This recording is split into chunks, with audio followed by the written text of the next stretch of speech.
Record পরিমাণ vote পড়েছে প্রথম দফার নির্বাচনে। আপনারা জানেন মোট ৩১,২34টি বুথের মধ্যে ১৮২টি বুথে ভোট পড়েছে ৯৯%। নির্বাচন কমিশন সূত্রে এমনটাই জানানো হয়েছে। কথা বলবো, রুমা পাল রয়েছেন আমাদের সঙ্গে। রুমা, ঠিক কোন কোন বুথে ৯৯% ভোট পড়লো, নির্বাচন কমিশন কি জানিয়েছে? দেখো, জানিয়ে রাখি যে প্রথম দফা নির্বাচনে মোট যেমন ৩১,০৩৪টা বুথের মধ্যে ৯৯% ভোট পড়েছে শতাধিক বুথে। মোট ভোট পড়েছে ৯৩.19%। এবং ভোটদাতার সংখ্যা যেখানে রয়েছে ৩,৩৬,০০,০০০, তার মধ্যে ১৮২টি বুথে ভোট পড়েছে ৯৯%। এবং কমিশনে কি তথ্য দিচ্ছে? কমিশন জানাচ্ছে যে ১৫২টি আসনের মধ্যে সবচেয়ে বেশি হাই টার্ন আউট বুথ হচ্ছে 99% ভোট পড়েছে ১৮২টি বুথে। এর মধ্যে নন্দীগ্রামের একটি বুথ রয়েছে। প্রথম দফার মোট ৪৪টি যেটা কেন্দ্র রয়েছে সেখানে 95% বেশি ভোট পড়েছে।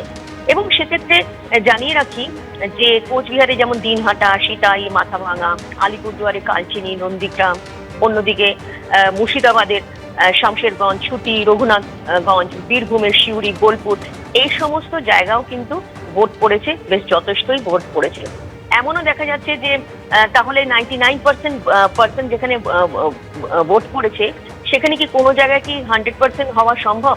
দেখো, কমিশন বলছে যে যেখানে যদি দেখা যায় যে সেখানে 100%, খুব স্বাভাবিক কথা যে সেখানে মক পোল হয়েছে এবং সেখানে মক পোলে মানুষ যে সময় ইভিএম এর পরীক্ষার জন্য ভোটে যদি না মোছা থাকে, সেক্ষেত্রে ওই ছবি আসতে পারে। কিন্তু এটাও ঠিক যে কমিশন সূত্রে এটাও খবর, যেহেতু প্রথম দফায় কোনো গরলের ছবি ধরা পড়েনি এবং সব বুথেই কিন্তু প্রচুর মানুষ ভোট দিয়েছে, ভোট করেছে, মানুষ স্বতঃস্ফূর্তভাবেই ভোট করে দিয়েছেন। সেই কারণেই কিন্তু এই যে সামনে আসছে যে বুথের সংখ্যা যেটা আসছে সেটা হচ্ছে 99%-এর মতো ভোট পড়েছে অনেকটা ১৮২টি বুথের। ধন্যবাদ। যোগীরাজ্যের আইপিএস অফিসার, যিনি একেবারে এনকাউন্টার স্পেশালিস্ট বলে পরিচিত, অ্যাকশনে নেমেছেন দক্ষিণ ২৪ পরগনার মাটিতে। গতকাল থেকেই তাকে দেখা গিয়েছে ফলতার তৃণমূল কংগ্রেস প্রার্থীর, কখনো বাড়িতে পৌঁছেছেন, কখনো অফিসে পৌঁছেছেন। আজকে ফলতার বিভিন্ন এলাকা কেন্দ্রীয় বাহিনীকে নিয়ে ঘুরে দেখলেন। সাধারণ মানুষের কনফিডেন্স বিল্ড আপের কাজ তিনি করছেন। আবারও আপনাদের নিয়ে যাব, পার্থপ্রতিম ঘোষ রয়েছেন আমাদের সঙ্গে। মাত্র কিছুক্ষণ আগে পার্থ, যে পরিস্থিতি তৈরি হলো, একদম জাহাঙ্গীর খানের অফিসের বাইরে অজয় শর্মা পৌঁছেছিলেন, তার সঙ্গে বাহিনী ছিল, একেবারে নামের তালিকা, যারা ভয় দেখাচ্ছে ভোটারদের, সেই তালিকা তিনি এর মধ্যেই তৈরি করেছেন। তৃণমূলের পার্টি অফিসের তরফ থেকে কি ধরনের প্রতিক্রিয়া? তৃণমূল এখন পার্টি অফিস, এই পার্টি অফিসে তৃণমূল কংগ্রেসের কর্মীরা তারা বেরিয়ে পড়ে বিক্ষোভ দেখাতে শুরু করে এবং বিক্ষোভ দেখাতে দেখতে পেলাম যে জাহাঙ্গীর খান, অর্থাৎ ফলতার তৃণমূল প্রার্থী এবং যার বাড়িতে গতকালকে অজয় পাল শর্মা পৌঁছে গিয়েছিলেন, তিনি নিজে, অর্থাৎ জাহাঙ্গীর খান বেরিয়ে এসে একেবারে তারা যে বিষয় বলে যে তারা হচ্ছে জয় বাংলা স্লোগান দেয় এবং তারা বলে যে এটা বাংলার মাটি, উত্তরপ্রদেশের মাটি নয় বলে তারা কিন্তু একেবারে জাহাঙ্গীর খান নিজে বেরিয়ে আসেন।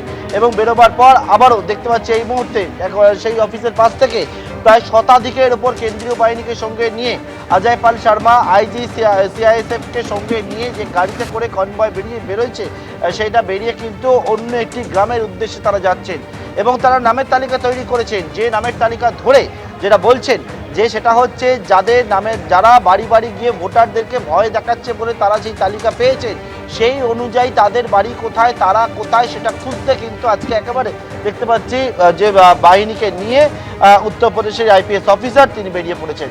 সামনে পরপর যে গাড়ি এবং এখানে ডিসিআরসি সেন্টার রয়েছে, তার জন্য রাস্তায় যানজট হয়েছে এবং তার পাশ থেকে একেবারে সাজুয়া যে গাড়ি রয়েছে, অর্থাৎ মার্কসম্যান, সেই গাড়ি নিয়ে কেন্দ্রীয় বাহিনীকে নিয়ে ফলতার রাস্তায় অলিতে গলিতে কিন্তু তারা ঘুরে বেড়াচ্ছেন।